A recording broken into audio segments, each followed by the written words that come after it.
We held an event, a micro event in London earlier this year. I'm not a field marketer. I'm not an event marketer. So this was the first time, and we are a bootstrapped company, and so funding is limited. We have to validate things before we can scale. So I was like, all right, like let's try this out. Let's figure it out, Sam.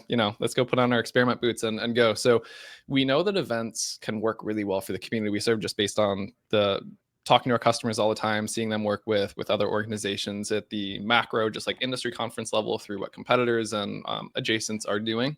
But again, this wasn't my full expertise. So there was a lot of things that I learned along the way that are going to make our next events successful. But definitely wouldn't say that the event was a failure, but it wasn't as great as I thought it would be. So for example, like we had lower attendance than I would have liked.